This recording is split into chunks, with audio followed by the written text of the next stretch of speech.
we've all survived Hurricane Sandy, right? With minimal damage. At least around here we have, which is not so much the case in other parts of the country, especially along the East Coast. But we all remember that feeling last weekend when we were anticipating this onslaught of water that was predicted to come, and we knew that feeling of devastation that was on its way.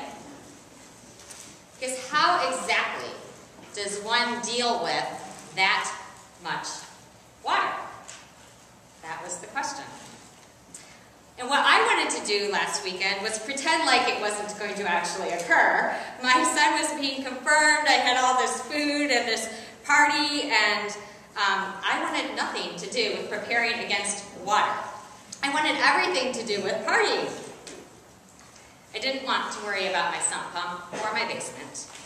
And I did not want to stand in those long lines and stock up on bottled water, because it just seemed like such an oxymoron to be stocking up on water when there was going to be plenty falling from the sky. But I did do it, and I made sure the heat was turned up just in case I lost power, because there's one thing that will make me grouchy, and that is being cold. We'd all have done anything to have had less water in our lives last week. Well, sometimes when I read the lessons, I can't help but laugh or think that God is actually trying to mess with my head. And this was actually one of those weeks, because Elijah is in a drought, and we were in this downpour. And Elijah is sustained by the river Cherith, and we were haunted by Hurricane Sandy. And Elijah goes and he travels to a foreign land, and we were all hunkered down in our homes. And Elijah is fed morsels of food by ravens and by a widow.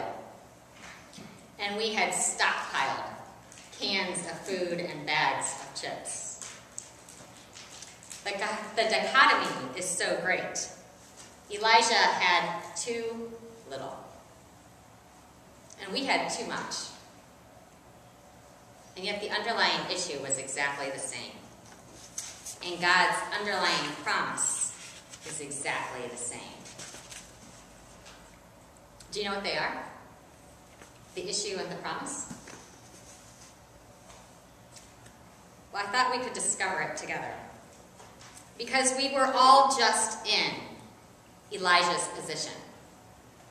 We all just went through this very story in such a tangible way that I believe that if we're able to hold on to a little bit of the gift of what just happened here with Hurricane Sandy, that it could be transformative. That it could be a way to see the world differently. It could change the way we see God's action. It could turn us into Elijah. The drought brought death and devastation, and there was nothing that King Ahab or Elijah could do about it. And the hurricane brought death and devastation, and there was nothing that the president, the weatherman, the media, or us could do about it. No matter how long we stared at the television, we heard the same message over and over again. It was coming, and it was only going to get worse. And God said to Elijah, "Go now to Zarephath, which belongs to Sidon, and live there. I have commanded a widow there to feed you."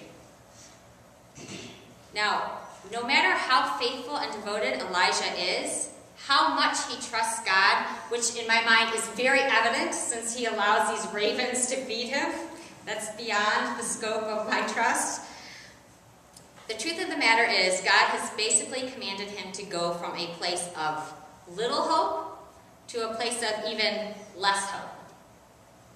God commands Elijah to go from a drought into enemy territory, to be cared for by a woman with no food or water, who is an outcast and is about to die. It's only going to get worse. This is not forecasting well probably a bit like Sunday night felt, as torrential rains hadn't quite hit, but the wind had picked up, and the clouds were heavy, and our anxiety levels were going through the roof. We could see it rolling in on the horizon. We knew what we were in for, or so it seemed. Elijah knew what he was in for, and the widow knew what she was in for, or so she thought. If we were trying to quantify hope that Elijah and the widow are given, all of it would fit into my two hands. They are given a fistful of bread, a little bit of oil, and a vessel of water. This, in my mind, doesn't amount to a lot of hope. And the widow, she agrees with me.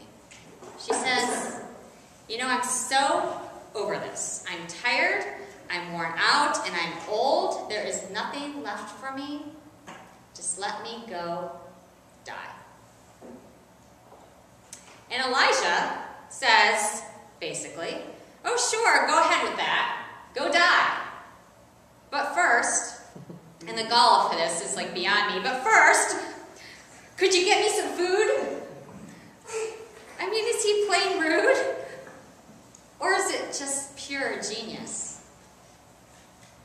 Because the widow sees life dying before her eyes.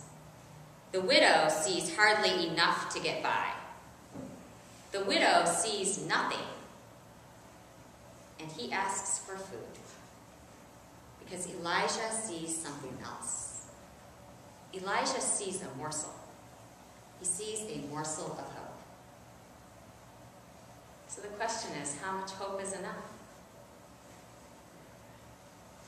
I was actually talking about hope with someone recently, and they were talking about how things in their life was going so well that it just gave them this warm feeling.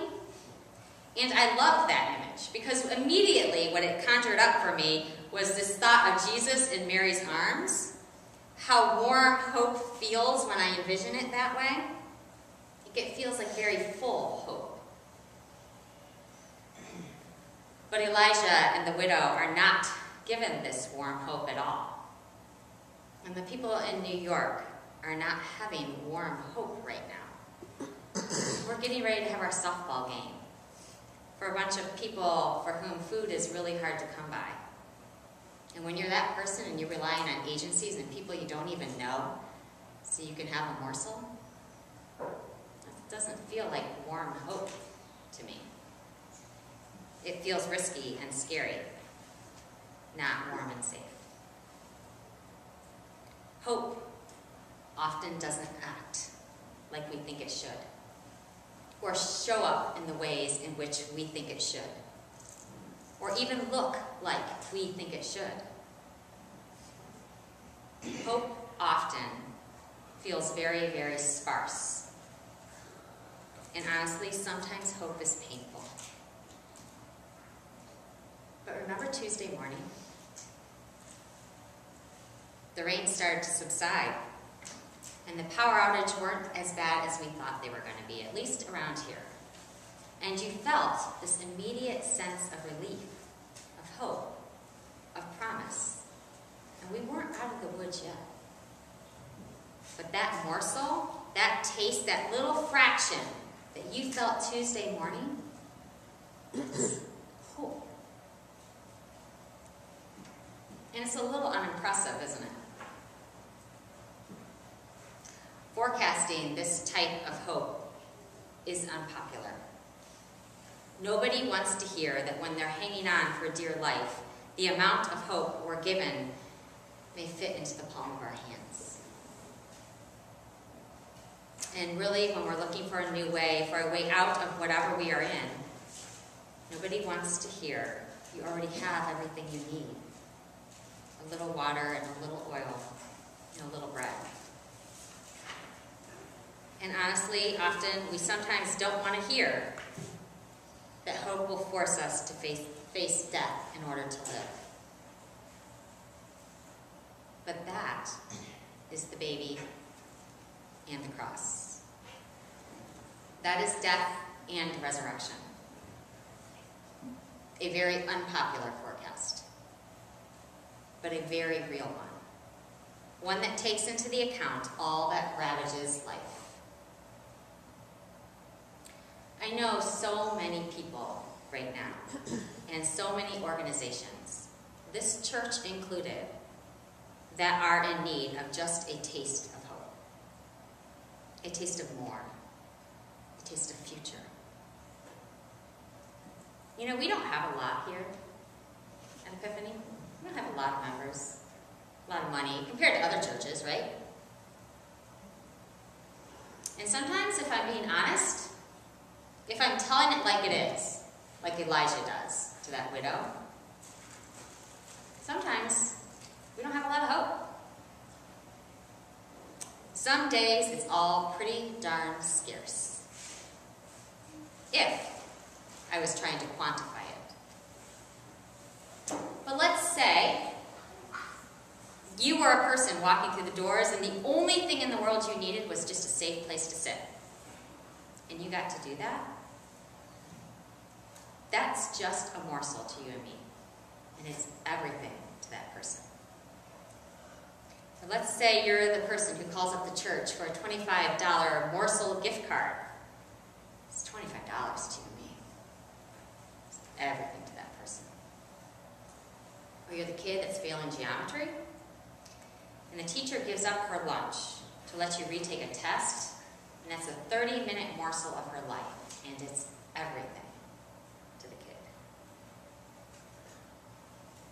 And I've actually thought about this one a lot this last week, for obvious reasons. But let's say you're the volunteer fire department,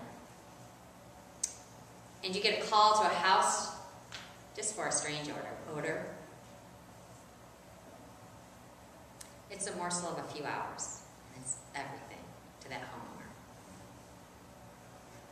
Or let's say you're the person who's never known love, and you hear of this God who loves you more than his own life. That's everything if you've never heard it. And it's everything if you've heard it. So is hope scarce? Or is it abundant? Or maybe it isn't how much. Maybe just the presence of hope is enough. And maybe what Elijah teaches the widow, gifts to the widow, is she already has been given hope. Everything she needs. She just couldn't see it. And I think we are that way sometimes. But together, with God guiding them through, Elijah and the widow, they enact hope together. And she doesn't even know it at first. And that's the part I love. I love that she's actually participating in hope but doesn't have a clue about it.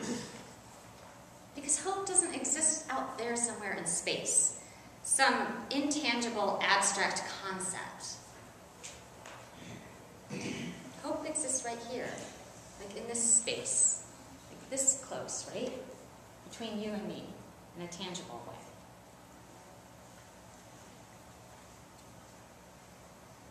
Sometimes we're Elijah, taking a little what we have, or what another has, and pointing out where we see hope. And sometimes we're the widow, desperately looking and ready to die. And then the promise, the good news is, God always sends Elijahs. God always sends hope. God always brings Tuesday mornings. Always present.